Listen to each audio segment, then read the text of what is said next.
A lot of viewers and Julie Chen dubbed this season Big Paul.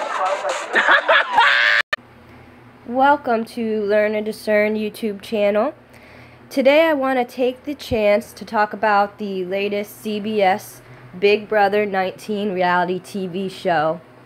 A lot of people that watch this season are feeling shocked, pretty appalled, and angry. Some people have been triggered over the severe bullying and overall manipulation of this season. And I want to talk about this season specifically because it gives me an opportunity to talk about how reality TV in general is programming us viewers to value and appreciate these psychopathic traits. They literally condition us to conform to this set of values in order to succeed in life. Even the suggestion that these TV shows, which typically elevate these psychopaths and cluster B personality types, mimic reality and the real world, furthers this overall message: conform or be evicted or be punished. But look, you guys don't have to believe what I'm saying. Let's take a listen to what some of the house guests said themselves this season. Well, honestly, I think the true psycho here in this whole group is Josh. I love that boy, but honestly, he goes from one extreme to the other extreme, and then he cries, and then he repeats. I mean, it's like a cycle. Then he actually claimed he never lied. I was oh my God, what am I doing? But people back home would be like, the people I know are gonna be like, how did you do it? I'm telling you, he's actually a fucking psycho. Not in a bad way. Like, if there's a good kind of psycho. Oh, I don't talk to no one anyhow. You can say whatever you want.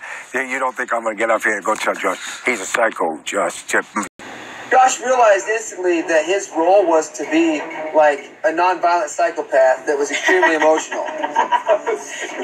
I don't want to reward bad behavior, and he's just expelled bad behavior the entire time. Come back and play again next summer. Look, I put 191 days into this house. Over 6 months of my life has been lived inside the Big Brother house. I'm definitely insane. I'm on all aspects a sociopath. I would probably do it again. Why? Sadomasochist. So Josh is the one who ultimately takes away the big money, the prize, and Paul gets second place again. But this season was pretty incredible to watch. Everybody agrees that Paul pretty much controlled every aspect of the game, hence why everybody's calling it Big Paul this season. Paul's ability to isolate his targets and brainwash his fellow house guests was pretty astonishing to watch, especially from an outsider's perspective. But the tactics Paul employed were not some new kind of method. In fact, he intentionally used abusive control tactics like intimidation, emotional abuse, isolation, minimizing, denying, blaming, coercion, and threats to, quote, puppet master the game. And he did all of that on purpose. So I'm going to show you this clip here between Josh and Paul. Let's take a listen. Same reasoning you had, bro. She fishtails me in every competition. Okay. I need my soda. You guys stay here for a second.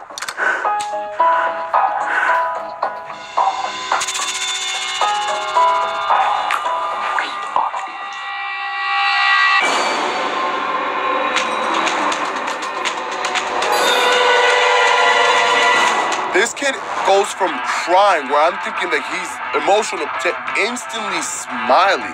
Because he's happy that the plan worked exactly how he wanted it to work. I felt like I just saw the devil or something. I was like...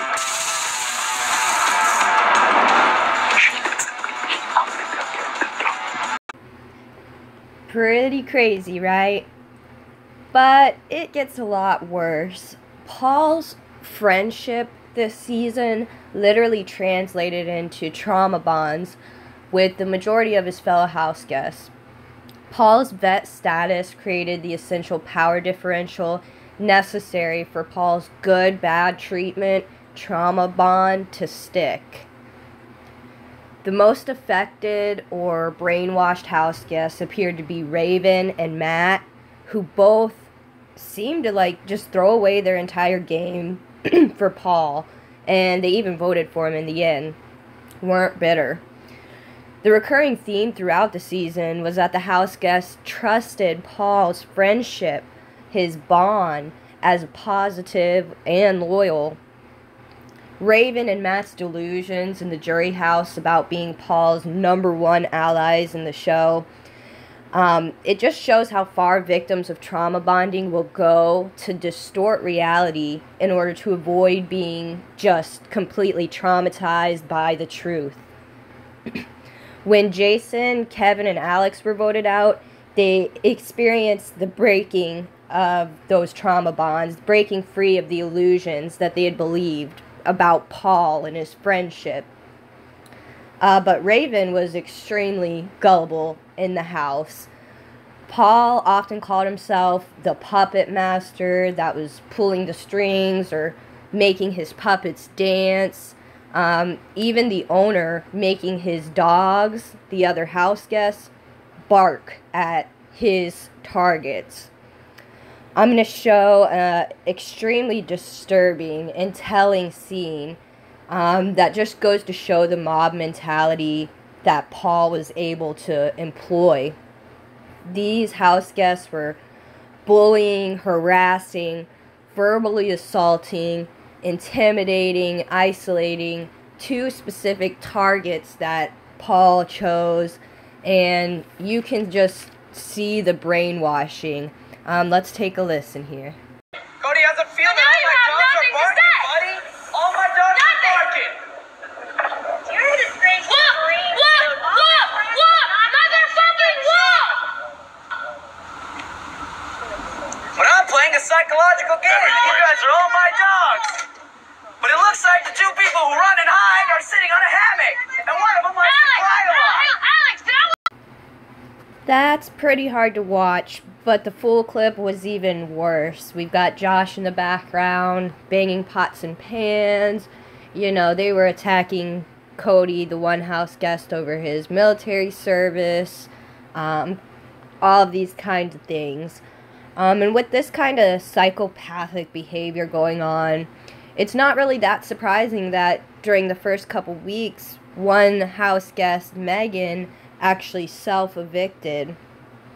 Verbal attacks and accusations became so overwhelming to this house guest that it actually triggered a PTSD reaction in Megan, who's actually was a former Navy interrogator. But in response, she was given a poor edit by CBS. She was forced to publicly apologize for quitting, kind of shamed for wasting a spot on the CBS show, and wasn't even invited to Big Brother 19's finale night, which was pretty harsh, considering, you know, she just felt she needed to leave for her mental health.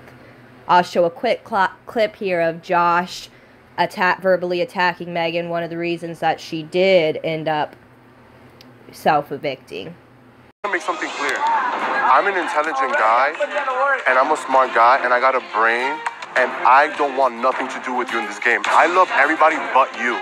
And I wanted to make it very clear, and I'm not HOH, but I'm telling you, you're a snake, okay? You can talk when I'm done. You're a snake. Everybody has a good heart here, and you're a snake and a bully. And I'm done with you. I'm so confused, and I'm hurt. I don't know what I did to this guy.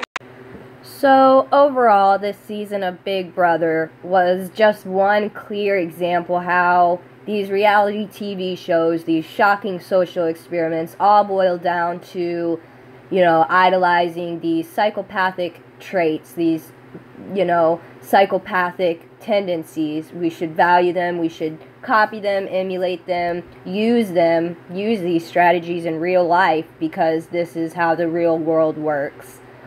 CBS has, you know, the top 3 reality TV shows, Big Brother, Survivor, and The Amazing Race, but if we look at all reality TV as a whole, they're all the same. They're all idolized psychopaths.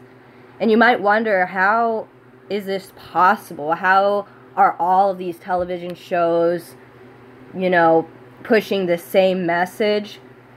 Well, the reality of it is that most of what we watch on television is all owned by the same people, these same few companies that are all run by psychopaths.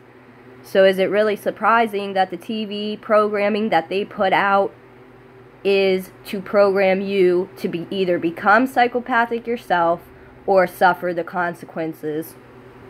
This is Learn and Discern YouTube channel. Thank you guys so much for listening. Let me know what you think in the comment section.